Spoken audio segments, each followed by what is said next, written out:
tardes con toda la audiencia que pueda estar conectada a esta red.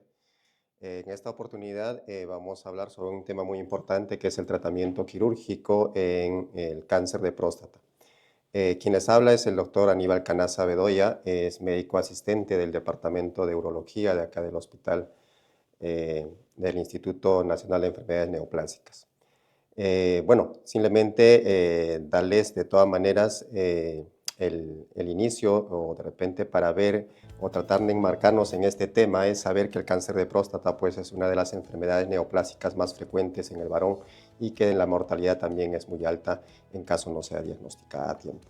Entonces, el tratamiento quirúrgico principalmente es un medio de tratamiento con intención curativa definitivamente en estadios tempranos de una enfermedad de cáncer de próstata, ¿no? Entonces, principalmente esta indicación está en un estadio localizado, estadio clínico 1, estadio clínico 2, en la cual nosotros diagnosticamos la enfermedad y vemos que no hay enfermedad, digamos, que pueda estar rebosando la próstata o no tenga enfermedad metastásica.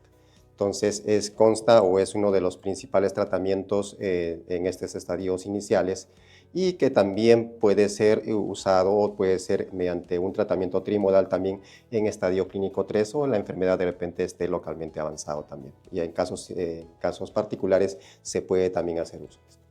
Entonces, para más o menos tener una idea para todas las personas que nos están viendo, es tener una idea en dónde se encuentra la próstata. La próstata se encuentra por debajo de la vejiga y por encima del piso pélvico, ¿no? Por detrás del hueso del pubis. Entonces, tenemos dentro de la estructura, tenemos la vejiga, tenemos la próstata que está contenida en acá, y por el medio o por el transcurre lo que es la uretra prostática, el conducto por donde se elimina la orina, ¿no? Entonces, también reposa lo que es en el piso pélvico, por debajo de la próstata también se encuentra el esfínter externo de la uretra, en la cual son datos en los cuales nos va a importar para, digamos, la cirugía, ¿no? Entonces, aquí como podemos ver, la vejiga se encuentra, la próstata, el conducto o la uretra prostática. Acá encontramos lo que son las vesículas seminales también que están dentro, los conductos dentro de la próstata, ¿no? Y ya exteriormente el conducto se va a lo que es hacia sus genitales externos, ¿no? Entonces es importante tener la ubicación, se encuentra en la pelvis, la próstata por debajo de la vejiga.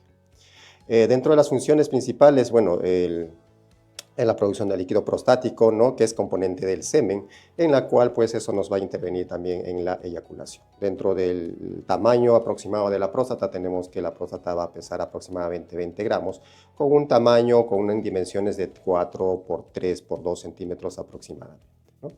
Entonces aquí también tenemos una imagen en la cual nos va a ayudar bastante para identificar, ¿no? Las estructuras anatómicas. Parte importante que nos va a servir para realizar la cirugía o ya la prostatectomía radical principalmente, que es la denominación de la cirugía, la prostatectomía radical más linfadenectomía pélvica, lo que nos importa es tener estructuras identificadas como la vascularización. Y la vascularización de la próstata va a ser principalmente por por ramas de la arteria hipogástrica, ¿no? Que es la ilíaca interna. Estas van a ser ramificadas mediante su principal rama, que es la arteria vesical inferior, y posterior a ello, acá se encuentra lo que es la arteria vesical inferior, y ellas van a dar colaterales, que van a ser las arterias uretrales, que van a irriguir la uretra, la glándula periuretral y zonas de transición, ¿no? También hay arterias capsulares y a su vez, ¿no? Todo este plexo, como vemos en este ángulo entre la vejiga y la próstata, es un punto muy importante en tener en cuenta durante la cirugía, porque esta estructura vamos a tener que identificarlo y tener una buena ligadura en el momento de la cirugía para evitar mayor cantidad de sangrado, ¿no? Entonces, este ángulo, en la formación de este ángulo de la vejiga y la próstata, está principalmente la arteria vesical inferior, que va a dar ramas principalmente a la próstata, ¿no? Entonces, este punto es importante para tener idea, ¿no? En qué estructuras tener en cuenta o hacer una hemostasia cuando se hace la cirugía radical de próstata. También va a estar irrigado por arterias pudenda interna, arteria hemorroidal media y arteria deferencial, ¿no? Otras estructuras, la vascularización venosa, es principalmente tenemos en acá que vendría a ser la vena dorsal del pene, en la cual va a formar lo que es la parte anterior, que es el plexo de Santorini, en la cual esta estructura nos es importante, en la parte anterior, ¿no? Que esta transcurre por encima de la próstata hacia la vejiga, ¿no? También es importante en la cual esta estructura vamos a tener que ligar, digamos, en la cirugía prostática, la cual tenemos que tener bien identificado para, como les digo, evitar mayor cantidad de sangrado en la próstata, ¿no? Y de ahí también tenemos otro drenaje linfático que va a ser a la vena hipogástrica o a través de la vena vesical inferior también, ¿no? Como vemos en la parte lateral que se encuentra. Estructuras, la parte de la sínfisis del hueso se encuentra por debajo de la sínfisis, la próstata con su irrigación venosa, ¿no? Vascularización venosa, tenemos la vejiga, el conducto deferente y al costado lateralmente las vesículas seminales, ¿no? Entonces, estos plexos importantes van a ser identificados durante la cirugía. El drenaje linfático de igual manera, vamos a tener que identificar grupos ganglionares a nivel, porque es importante en una cirugía radical de próstata, es definitivamente ver o sacar o hacer una exéresis de todas aquellas estructuras que están propensas a tener, digamos, enfermedad también a nivel de la próstata, que han podido, digamos, abarcar o ha podido, digamos, extenderse la enfermedad, y dentro de ellos es, pues, los ganglios linfáticos pélvicos, que van a ser agrupados, ¿no? Lo que son los ganglios pélvicos, los ilíacos internos, la parte inferior, la parte donde se encuentra el nervio obturatriz, que se llama la fosa obturatriz, vamos a tener también grupos ganglionares, y por debajo de la arteria ilíaca externa también tenemos el grupo de las ilíacas externas, ¿no? Entonces, todos estos grupos ganglionares van a tener que ser extraídos también durante la cirugía. Tener en cuenta que una cirugía prostática radical, estamos hablando en caso de cáncer de próstata, las estructuras que van a ser sacadas, o se va a hacer una exéresis de qué estructuras, va a salir completamente la próstata, ¿no? Entera, va a salir las vesículas seminales, ¿no? Y los ganglios linfáticos pélvicos, ya sea bilaterales, derecho e izquierdo. Son todas estas estructuras que tiene que realizarse la exéresis, ¿no? En la cirugía por un cáncer de próstata. No confundir que las cirugías por enfermedades benignas, ya sea como una hiperplasia benigna de próstata, no es completamente diferente. En cirugías benignas, en patologías benignas, la cirugía simplemente es exéresis del adenoma prostático, que es la parte central de la próstata.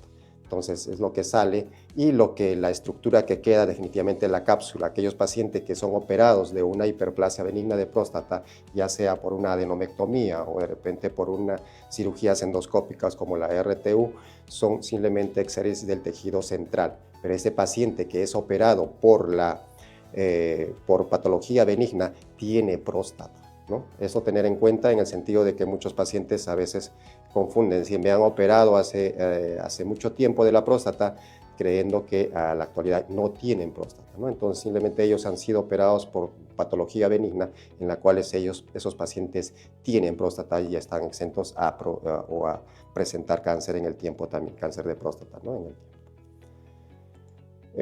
Bueno, dentro de algo muy importante también es la inervación prostática. La inervación prostática está dado por los plexos hipogástricos superiores, ¿no? Plexo hipogástrico inferior, ¿no? También, y los plexos pélvicos, ¿no? También eso es importante para ver lo que es la inervación de la próstata, en la cual también nos va a ayudar bastante en la identificación de lo que vendría a ser las bandeletas neurovasculares, en las cuales van a ser, ¿no? En aquellos que van a ser o sirven, digamos, para la eyaculación, ¿no? y para la erección también. Y lo mismo, la inervación prostática también está ayudada también por los esplánicos sacros, esplánicos pélvicos, en las cuales también dan sus ramas.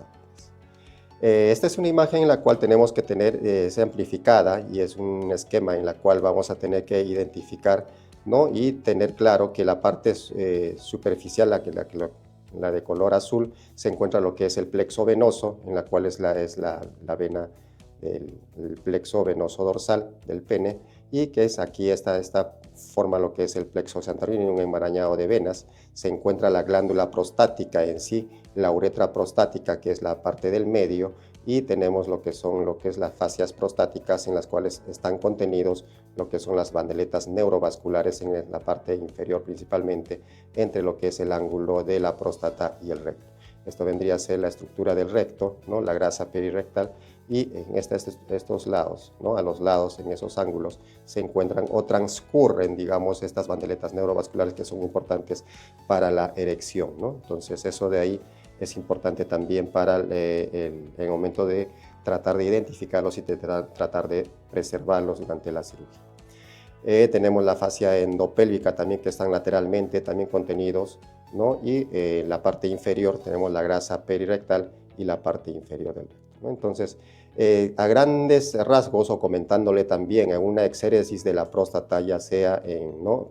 por diferentes vías, sabemos que la prostatectomía radical puede ser ya sea por técnica convencional, técnica abierta, puede ser por laparoscopía o por laparoscopía con asistencia robótica, ¿no? Entonces, eso de ahí es importante qué estructuras, digamos, están aledañas, ¿no? Tenemos acá el plexo neurovascular, tenemos el recto. Estas estructuras, a la proximidad de estas estructuras, también tenemos que tener para evitar complicaciones, que posteriormente lo vamos a comentar. En una cirugía prostática tiene complicaciones ya sea intraoperatorias o posoperatorias, y dentro de ellos tener estructuras pues, que puedan ser dañados, en este caso como el recto o las bandeletas neurovasculares. Igual las fascias prostáticas, fascia prostática parietal endopélvica, que eso, ¿no? Cubre los órganos, ya sea la próstata, la vejiga, el recto, ¿no? Y se van a fusionar con el estroma fibromuscular anterior de la próstata, ¿no? Entonces, eso es importante también. Con esta imagen, acá tenemos también las fascias prostáticas, en la cual se van a fusionar en una estructura lineal blanquecina que está, digamos, llamado el arco tendinoso de la fascia endopélvica, ¿no? Que son lateralmente, que están adheridos o que nos sirven de soporte, digamos, en este caso de la próstata. Acá esta imagen vemos también que, bueno, se encuentran las vesículas seminales, los conductos deferentes, la próstata, ¿no? Este es un corte coronal generalmente de la estructura, y acá lateralmente se encuentran los plexos neurovasculares, los paquetes vasculares en los cuales también hay que tener importancia, y lateralmente lo que son las fascias endopélvicas a cada lado de la próstata, que va a estar pues en contacto o en soporte con el piso pélvico. Igual, como les comenté, las estructuras en el ángulo, de todas maneras, se encuentra lo que son las bandeletas neurovasculares, se encuentra por la parte inferior el recto, por encima simplemente está lo que es la grasa perirectal y la fascia de Denonvilliers, dos estructuras en las cuales son muy delgadas y está en proximidad, no en continuidad con la próstata. Entonces, tener importante en el momento de la resección que esto puede ser, digamos, lesionado o algo de estas estructuras si no se tienen cuidado. La parte superior, lo que es el plexo de Santorini también, en la cual se encuentra la irrigación, ¿no? Igual son las fascias prostáticas y la fascia de Denonvilliers. Esta estructura que está marcada principalmente en color rojo, esa es la fascia de Denonvilliers, en la cual pues esa estructura que separa de lo que vendría a ser el recto y la próstata, ¿no? Entonces es importante identificar esta estructura para encontrar el plano adecuado, ¿no? Para la disección, digamos, de esta estructura y no producir daño pues a estructuras como el recto. Tenemos acá unos cortes coronales en las cuales vemos que la enfermedad, bueno, aquí tenemos la próstata, tenemos lo que es el recto en la parte inferior, lateralmente los plexos neurovasculares, las fascias prostáticas, ya la pared, lo que es la fascia endopélvica, y no con enfermedad en diferentes grados en las cuales pudiera, digamos, ser comprometido la parcial o totalmente la próstata. Esto es importante también, ya magnificando una vez la imagen, la parte del ángulo que les mostraba entre la vejiga y la próstata, por ese ángulo en la parte inferior transcurren lo que son los paquetes neurovasculares que hay que tener en cuenta en el momento de hacer la resección o la exéresis de la próstata para ligar generalmente estas estructuras y que podamos evitar, digamos, mayor sangrado, ¿no? Tenemos lo que es la fascia profunda, la fascia superficial, que vendrían a ser las fascias prostáticas en las cuales entre ellos transcurren estos paquetes neurovasculares. Entonces, con intensificación de imagen vemos que no hay que tener principal cuidado pues en esa parte de la disección de la próstata. Bueno, dentro de los tipos de cirugía, principalmente como les decía, este es un tratamiento en el cual lo utilizamos, es uno de los más importantes dentro del tratamiento quirúrgico curativo que pudiera tener, digamos, la enfermedad de cáncer de próstata, y tenemos los diferentes abordajes. Tenemos abordajes abiertos que vendríamos a tener la prostatectomía radical retropúbica, ¿no? La prostatectomía perineal radical, ¿no? Que es que ya está en desuso, prácticamente acá en la institución no lo hemos hecho uso. Bueno, particularmente no he visto ninguna perineal, y la prostatectomía radical retropúbica sí está vigente, es la que tenemos casi como abordaje abierto principal, y abordajes mínimamente invasivos. También la prostatectomía radical ya en la institución lo hacemos con prostatectomía radical por vía laparoscópica, ¿no? Que puede ser extraabdominal o transabdominal también, y la prostatectomía radical asistida por robot, que también ya lo estamos realizando, esto ya incluso desde diciembre del año 2024, ¿no? Entonces ya tenemos estos accesos nosotros disponibles en la institución para sus abordajes en una enfermedad de cáncer de próstata. Algo de historia nada más, de todas maneras, en cuando ya apareció estas cirugías en las cuales ya pues desde 1900 ya se tenían ya idea de la prostatectomía radical perineal, la retropúbica en 1947, ya la laparoscópica ya entra pues en 1997, y ya por el robot también ya entra lo que es ya en el año 2000 ya se empieza a utilizar estas técnicas, ¿no? Nada, dentro de la cirugía abierta, algunos datos que tener en cuenta es una posición en cúbito dorsal que hay que tener con el paciente, con pequeño tren de Trendelenburg. La anestesia habitualmente se le puede hacer con anestesia general, aunque algunos podrían preferir una anestesia rápida, pero de preferencia recomendamos que sea general para que tenga pues no haya mayor movimiento, digamos, por la presión abdominal. Entonces, hacer, digamos, la antisepsia, previamente una colocación de sonda Foley para iniciar, digamos, la cirugía. Entonces, el paciente al iniciar la cirugía abierta, y algunas posiciones también, la laparoscópica o la asistida por robot, también van a tener la misma posiciones similares en las cuales va a hacer pues la presión del cúbito dorsal, y con ligero quiebre, puede ser a nivel de la próstata, o con pequeño Trendelenburg también de acuerdo a la contextura o a la disponibilidad también del cirujano, a la posición que pudiera tener. Previamente se le pone la sonda Foley, ¿no? Previamente esto ya es en un campo estéril, ya cuando el paciente ya está lavado, ya estamos ya con el traje quirúrgico ya estéril, y se le pone una sonda pues previamente que nos va a servir de guía, digamos, para realizar la cirugía. Posterior a ello ya tenemos el paciente en posición, iniciado con una sonda Foley que ya va a ser, vemos lo que es los materiales que va a tener también el personal de enfermería, una caja de cirugía mayor abdominal, separadores autostáticos y pequeños separadores también, los cuales dentro de ellos clavos vasculares, portaagujas, ¿no? Separadores de vena, también nos van a hacer uso, digamos, dentro del equipo, ¿no? Otros, de todas maneras, como el electrobisturí, el aspirador, las jeringas, soluciones, digamos, fisiológicas y demás accesorios en los cuales vamos a utilizar en la cirugía. Tipo de suturas también, tenemos lo que son Vicryl, tenemos cálculo crómico, Vicryles de diferentes tamaños también, las suturas. Todo esto tenemos que tener la disponibilidad, digamos, para iniciar la cirugía, ¿no? Bueno, de ahí, bueno, colocación de campos estériles, la incisión puede ser de dos tipos, ya sea mediana, infraumbilical o también de Pfannenstiel, y de ahí también ya empezamos lo que es ya la cirugía. Como les decía, esta es la técnica convencional, la perineal, como les comentaba, la cual no está aquí, no lo practicamos, y el método retropúbico, en la cual tenemos las dos incisiones, mediana, infraumbilical o de Pfannenstiel, en la cuales tenemos en acá, cualquiera de ellos se puede, digamos, ser practicado. Entonces, de esa manera incidimos hacia la cavidad pélvica, y esta es una manera extra peritoneal de acceder a lo que es a la próstata en la zona pélvica, en la cual ya eso nos va a ayudar, digamos, a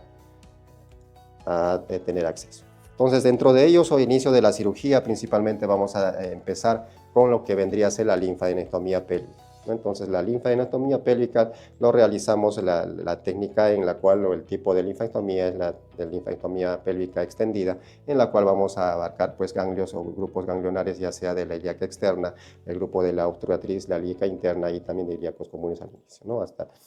Entonces, tenemos aquí una imagen en la cual podemos ver en la parte, viendo para la parte inferior, ¿no? Tenemos el hueso púbico, el hueso del pubis, tenemos lo que es la vejiga, ¿no? El recto en la parte posterior, y de esa manera entramos lo que es a ver las partes laterales, ¿no? de la pelvis, en cuales está lateralmente. Tenemos un punto de reparo, generalmente la ilíaca externa, ¿no? En la parte superior, para lo que vendría a ser los ganglios ilíacos externos, ¿no? Hacemos una divulsión, ya sea divulsión roma, cortante o con calor de esas zonas. Tenemos la parte del nervio obturatriz, del obturatriz, lo que es la fosa obturatriz, también tenemos ganglios de esas zonas, y la parte inferior, digamos, de la ilíaca interna, que es la más profunda, ¿no? Entonces, esto de acá es una imagen para darnos una idea de qué parte estamos o qué estructuras tenemos generalmente en una vista,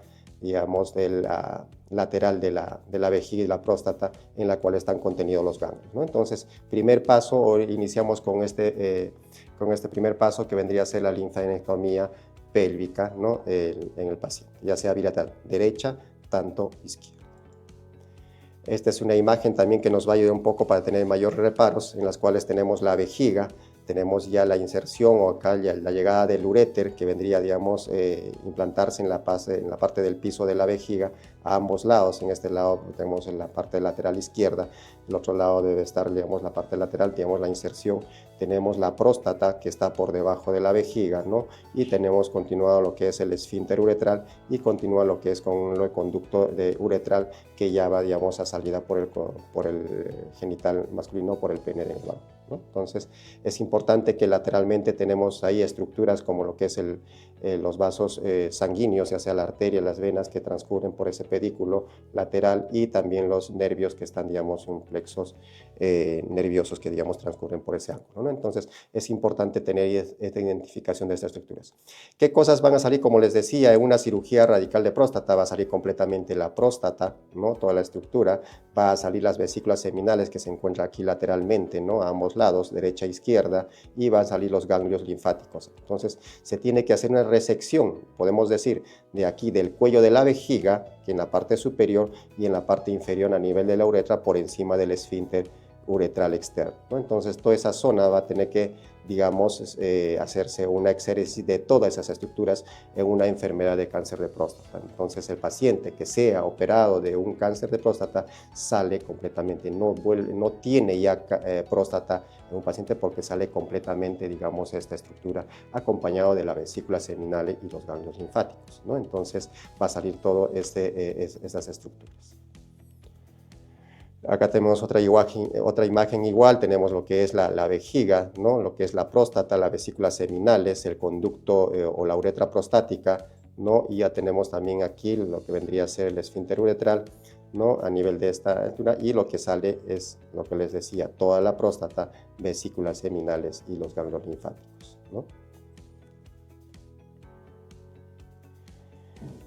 Igual acá una imagen esquemática para tener idea de cómo nosotros empezamos la cirugía. Ya una vez hecho ya la linfadenectomía pélvica, pasamos a la resección de la próstata propiamente dicha, en la cual el primer paso es ligar, digamos, el plexo de Santorini, que vendría a ser todo el plexo venoso, digamos, que viene de la arteria dorsal de pene, que todo en la parte superior de la próstata, en la parte superior adelante, cerca a lo que es al hueso púbico, hacemos esa ligadura de este plexo venoso, ¿no? Eso es importante porque es uno de los plexos que se tiene que, de todas maneras, tener control de esa vasculatura para no tener mayor sangrado, digamos, en la cirugía.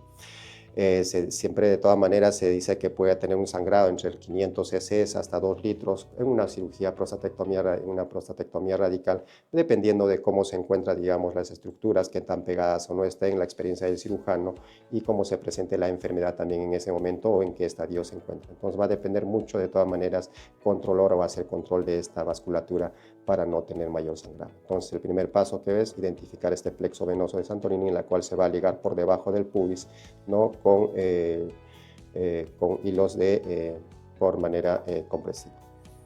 Entonces, vemos ahí, tenemos esa imagen. Acá otra imagen también en la cual podemos tener idea. Acá esta imagen se encuentra el hueso pubis, por debajo se encuentra el plexo venoso. Vemos que la próstata está inmediatamente inferior, entonces nosotros identificamos el hueso púbico, lo que vendría a ser la próstata, y todo ese plexo, ese enmarañado de vasos, tenemos que identificarlo para ponerle un punto de control, digamos, de hemostasia. tal manera que esto en cierta manera también nos va a ayudar a que haya cierta flexibilidad, un desprendimiento de la próstata para que se vuelva un poco más suelto también en el momento de la disección. Pero ya tenemos los principales vasos controlados. Y lo otro, lo que les comentaba, otro control, otro punto importante también es en el sangrado, o aquello que hay que tener control son los paquetes laterales, ¿no? Los plexos laterales, ¿no? Que son ramas, digamos, de la hipogástrica también, que vendría a ser de la vesical inferior también, los laterales. Entonces, punto de control, la parte del plexo venoso Santorini, la parte de los pedículos laterales que se encuentran entre lo que es la próstata y la vejiga, ya sea lateral izquierda, lateral derecha, perdón, y lateral izquierda. Son los puntos de mayor control que se tiene que tener, digamos, en la vasculatura de la resección de la próstata. El siguiente, acá tenemos una imagen, esta igual, una imagen graficada de un cadáver, en la cual tenemos igual lo que son los plexos venosos lateralmente, la ilíaca externa, ilíaca interna, y lateralmente está transcurriendo también los pedículos laterales de venos, ¿no? Entonces la parte inferior es el pubis, también acá en la parte superior tenemos lo que es el plexo venoso de Santorini. Tenemos igual imágenes en acá, lo que les comentaba, que es acá está el plexo venoso de Santorini, en la cual tenemos que tener cuidado o control de este pedículo. Acá está ya pasando una cuerda, un hilo en la cual nosotros hacemos una sección, ¿no? Teniendo control, digamos, con al momento de cortar, haciendo pues un nudo, un punto de control, digamos, de hemostasia.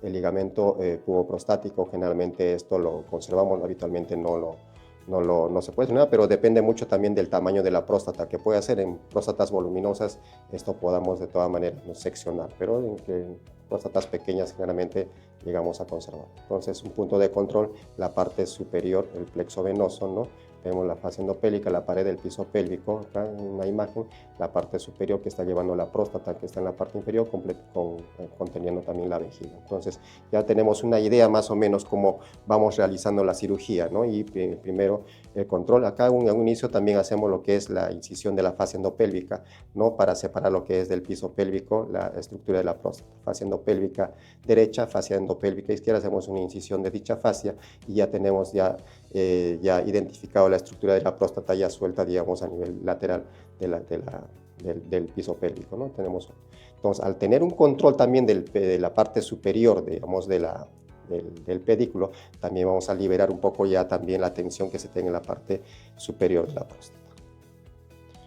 Igual tenemos en acá esta zona, vemos que en acá es una fotografía, lateralmente se encuentra lo que es la fascia endopélvica, también lateral derecha, lateral izquierda, lo que es el ligamento puboprostático también, y en la incisión lo que les decía es liberar esta fascia endopélvica ambos lados para que suelte la próstata, y estos son los ligamentos puboprostáticos que en la mayoría de los casos se tenga que preservar, ¿no? Y en próstatas grandes de repente, o también de acuerdo a la enfermedad que sea más voluminosa, ¿no? Pueden también, digamos, seccionarse dichas estructuras, ¿no?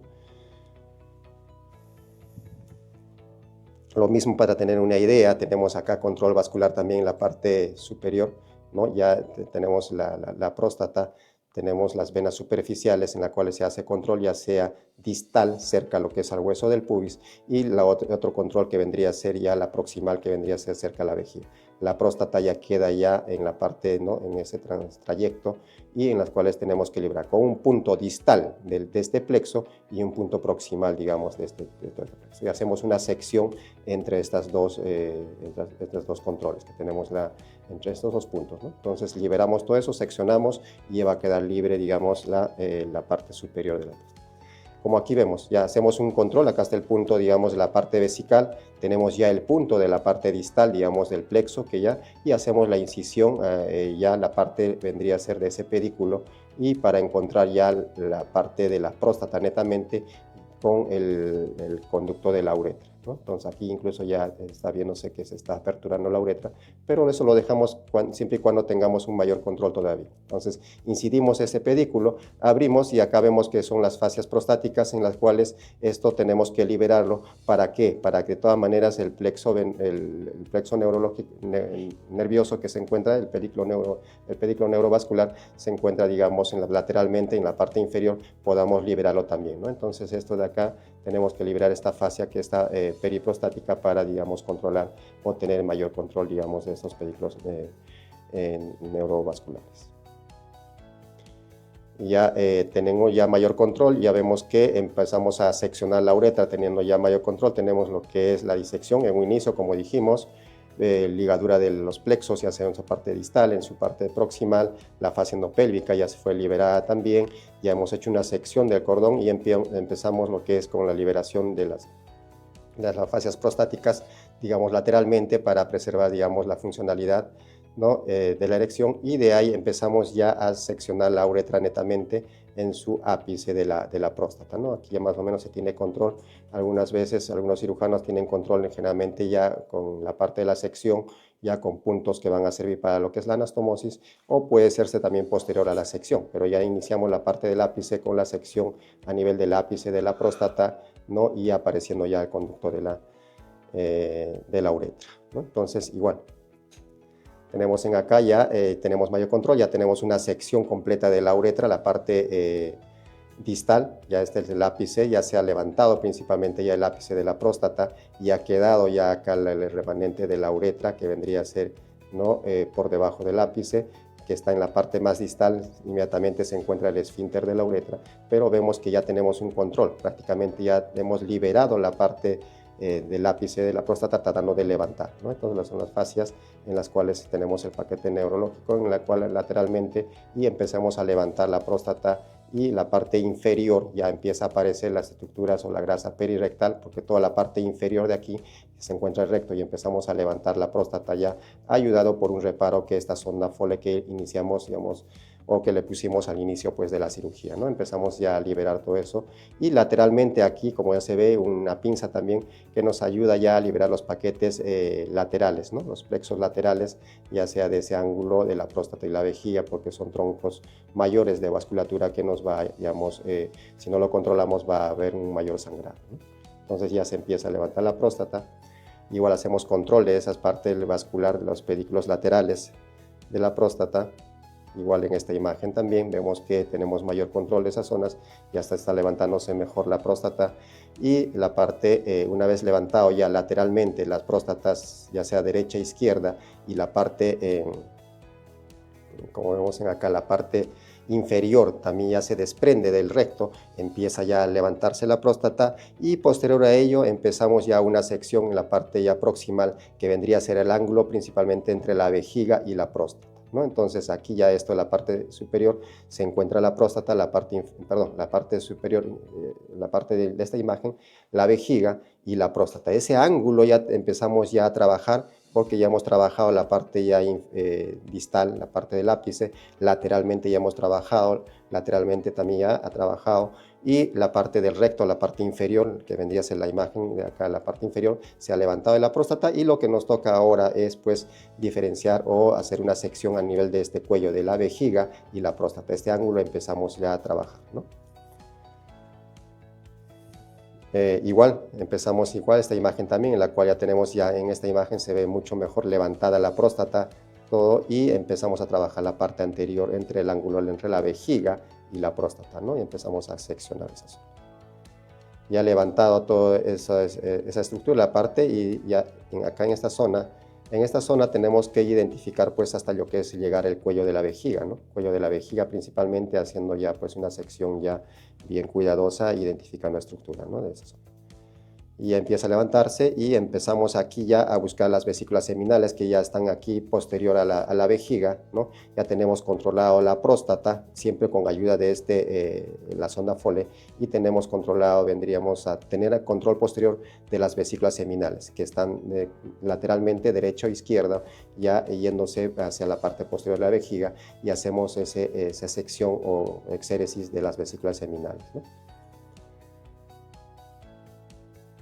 Ya una vez las vesículas seminales, tenemos el lateral derecho, el lateral izquierdo, también una vez identificado todo eso, vemos lo que es el deferente que pudiera estar también acompañando. En la parte medial se encuentran los dos deferentes, la parte externa, lateral externas, ya sea derecha e izquierda, las vesículas seminales, y tenemos ya un control en la cual ya disecamos completamente la vesícula seminal, perdón, y los vasos también, y ya prácticamente ya se hace la exéresis completa, digamos, de la próstata, ¿no? Entonces, en la otra imagen también, en la cual vemos, esta era la imagen, la parte última, en la cual trabajamos la próstata con el cuello de la vejiga, ¿no? Entonces, el cuello de la vejiga, vemos también, seguimos teniendo como reparo la sonda Foley en esta zona, y vemos cómo trabajamos en acá para no tener un cuello mayor o un cuello muy abierto para, digamos, hacer la anastomosis también o la reconstrucción, ¿no? Entonces, tenemos que tener cuidado, digamos, en que eso se realice, digamos, no tener un cuello pues muy amplio, ¿no? Entonces, vemos también esta imagen. Y una vez que ya salió la pieza operatoria, como les digo, ya prácticamente va a contener todo lo que vendría a ser la próstata, las vesículas seminales y los ganglios linfáticos. Toda esa zona nos queda pues completamente vacía y lo que nos toca es hacer la reconstrucción, digamos, de la anastomosis.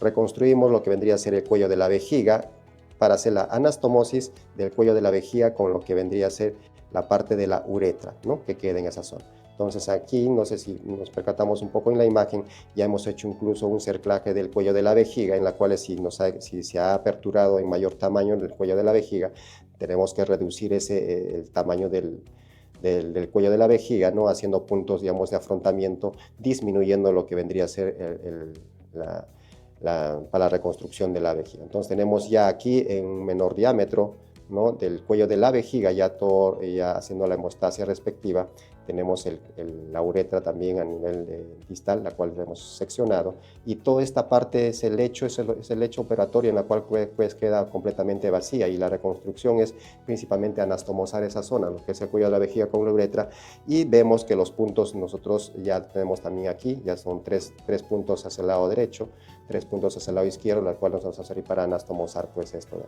Esta sonda Foley también ya es otra sonda Foley en la cual nos sirve de guía, digamos, para la anastomosis y para la recuperación también y para la cicatrización pues, de esta reconstrucción.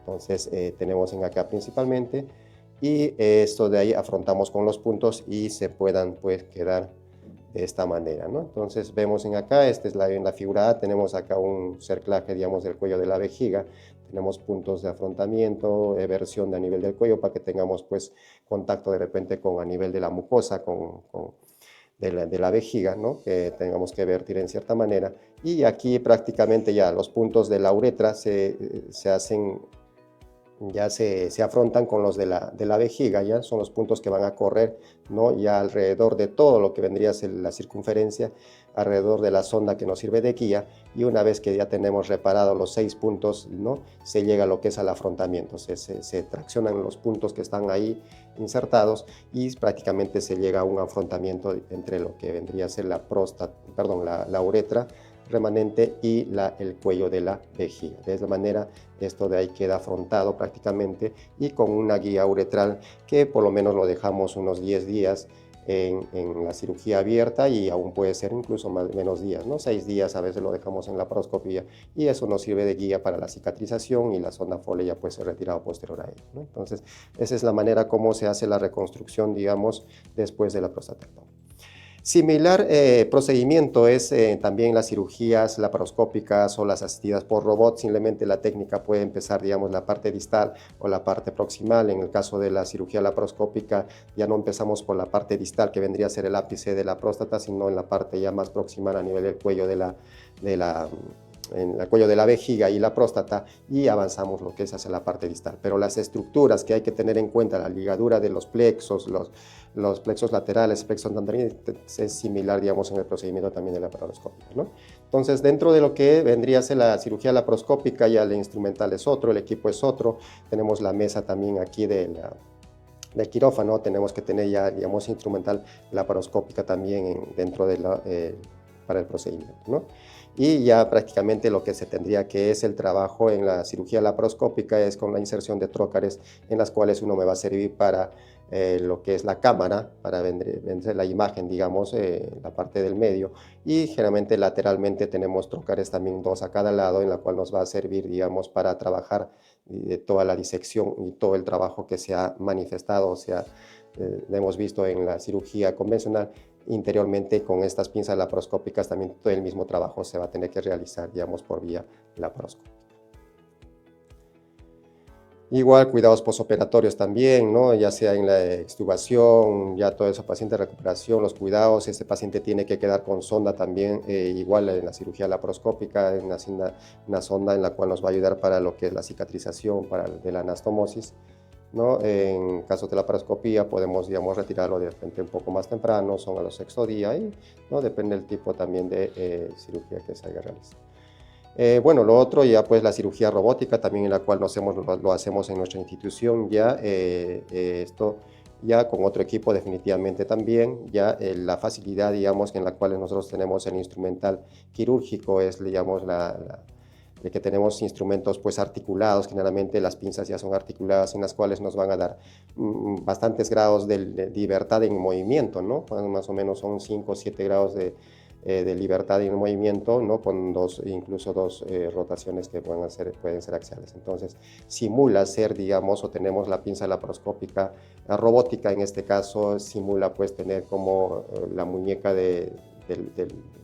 la muñeca en la cual nosotros podemos movilizar en su extensión y diferentes posiciones que podemos utilizar, ¿no? Entonces, eso nos ayuda mejor para lo que vendría a ser la manipulación pues, de las estructuras de los instrumentos, de las tijeras, pinzas y para la colocación de los puntos, ¿no? La ventaja que se tiene, como les decía, instrumentos articulados con 7 grados de libertad de movimiento y de rotación axial 2, ¿no? Entonces, la ventaja que tiene, y en las pinzas laparoscópicas, las cuales no se tiene esta ventaja, la cual tiene sí la cirugía robótica, ¿no? Entonces, en esa parte es pues, un poco más minucioso y un poco más hemostático también la cirugía que puede hacerse en esto. Bueno, ese es el equipo también que nosotros tenemos acá en la institución, es lo que es el equipo del robot y bueno, la camilla, la posición similares, posiciones en la cual se utiliza, y el mando ya prácticamente el cirujano se encuentra pues en la consola en la cual ya se encuentra manipulando toda la cirugía. Tenemos dentro de la consola, tenemos ya lo que es la pantalla en la cual es el visor, digamos, el cirujano ya aprendía a hacer ya con comodidad estando o con una magnificación pues de la imagen ya, y la imagen muchísimo también pues ya más clara también, y con el control en la cual acá tenemos para la cirugía, ya sea dos controles, de mano derecha, mano izquierda, en la cual nos ayuda a manipular, digamos, todo el instrumental que tenemos ya preparado o de repente ya en el paciente, ya armado con el robot. Los brazos del robot, más o menos, bueno, son 4 brazos de robot, en las cuales ya la preparación se hace mediante los mismos trócares que inicialmente indicamos, y ya son preparados pues a estos brazos articulados a las pinzas que van a hacer previamente antes de empezar la cirugía, ¿no? Tenemos acá el instrumental del robot, vemos que las pinzas son completamente diferentes ya con lo que es la muñeca articulada, y los brazos, las pinzas en cambio de la laparoscopía pues son pinzas rectas, no tienen esa articulación, digamos, en la punta de la pinza. Son los grados de libertad, digamos, de las pinzas de robot, en las cuales nos da una mejor movilidad, digamos, de las pinzas, identificar estructuras, tener un corte más preciso, digamos, de dichas estructuras, en las cuales todo esto nos va a servir pues, para que haya una divulsión, un corte de las estructuras que queremos realizar o poner puntos de hemostasia, y eso influye bastante en lo que es en el proceso también del sangrado. Tenemos un mayor control, digamos, del sangrado mediante esta asistencia por robot. Dentro de las complicaciones y resultados, dentro de los principales, tenemos que tener en cuenta, son complicaciones intraoperatorias en las cuales podemos nosotros, dentro de las más importantes, el sangrado. Entonces, el sangrado habitualmente en una cirugía prostática varía o fluctúa desde los 500 cc hasta 2 litros aproximadamente de pérdida de sangre durante la cirugía. Va a depender mucho del expertise, digamos, del cirujano, la presentación de la enfermedad, que tanto se encuentra la anatomía del paciente incluso influye mucho, y el control pues de los vasos en los cuales le hemos hecho bastante mención, los plexos, el plexo venoso santorini, los plexos laterales, y la cual la divulsión o la separación del recto influye mucho en todo esto, en la cantidad de sangrado que pues. Entonces, esto tenemos, digamos, como principal sangrado intraoperatorio. Intraoperatoriamente también podemos tener daño de lo que vendría a ser el recto, ya que está pues una estructura inmediatamente por debajo de la próstata, en la cual ahí por la enfermedad podría presentarse que haya una adherencia o esté pegado, digamos, a esta estructura por el compromiso tumoral mismo, inflamatorio que pudiera haber, y pudiera presentarse pues también daño a nivel del recto. ¿no? Y otras estructuras que pueden ser intraoperatoriamente también pudieran producir un daño, vendría a ser el daño ureteral. También la desembocadura se encuentra, digamos, pues, en el piso de la vejiga por los meatos, en la parte levantando lo que es la próstata, ¿no? En la parte inferior podría, digamos, levantándose la parte del recto, podría dañarse, o también pudiera haber daños, digamos, del uréter, tratando de hacer una linfectomía un poquito más extensa, tratando de irse por más arriba de los de la vena ilíaca común, por ejemplo, tratando de irse más, tratando de querer sacar más ganglios por esa zona, no pudiera haber también daño ureteral. Entonces, esto y también los daños neurológicos que pudieran ser, de repente, lesión del nervio obturatriz que te hacemos en la linfectomía también, no, si no identificamos bien o la estructura está muy adherida, pegada o la próstata es de mayor tamaño, a veces no se visualiza fácilmente. Entonces, estas complicaciones hay que tenerlo intraoperatoriamente, tenerlos en cuenta, ¿no? Que es el sangrado, lo que vendría daños de los nervios, del uréter, todo ello, de ahí daño del recto. También tenemos complicaciones que van a ser propios en el postoperatorio, ya sean inmediatos o aquellos que sean diferidos. Dentro de lo que vendrían a ser los daños o complicaciones inmediatas en el postoperatorio puede haber una fuga uretral en la cual no se haya hecho una buena anastomosis de esto, de la vejiga con la uretra, no, o haya una lesión, o ha sido dificultoso, digamos, la cirugía, nos ha quedado un poco un cuello muy agrandado, o hubo un compromiso mayor de repente del ápice de la próstata, hubo daño, digamos, a nivel de la uretra distal que está quedando. Entonces, eso va a ser en diferentes factores en los cuales no pueda producir, digamos, una fuga, digamos, de la orina. Otra inmediata que podría ser unas infecciones a nivel de heridas operatorias y trombosis no trombosis venosas profundas con tromboembolismo pulmonar también que pudiera haber. Entonces, tener cuidado siempre con estos o tenerlo presente estas complicaciones para durante la cirugía tener en cuenta esto de ahí y tratar de evitarlas. Daños posteriores o de repente complicaciones posteriores pueden ser dados como la impotencia o la incontinencia también, ¿no? De todas maneras, ver qué grado o qué daño hubo, digamos, en los plexos neurovasculares que hubo, digamos, en la resección en la cual comentamos para lo que vendría a ser la presentación de la impotencia o la incontinencia también, qué daño hubo, digamos, o qué tanta dificultad hubo o cómo se encontraba la enfermedad a nivel de lo que vendría a ser el esfínter de la uretra. Entonces, son daños un poco más alejados en las cuales en su mayoría se tiene, digamos, que tener mayor control. No hemos tenido mayor complicaciones de este tipo, pero siempre tenerlo presente para todo esto, ¿no? Entonces, no sé, otro tipo de complicaciones en las cuales también mencionamos en acá y, bueno, dentro de las principales les comentaría eso. Yo creo que es algo que he tratado de llevarles de la mejor manera, tratando de que pudiera entenderse este tipo de cirugía y espero que haya podido ser entendible. Entonces, muchísimas gracias y no sé si hubiera alguna pregunta. Listo, si es así, muy agradecido por la invitación. Yo creo que de todas maneras, siempre estando acá en la institución o no, estaremos atentos de repente a sus dudas por cualquier medio que podamos nosotros realizar. Gracias, muchas gracias.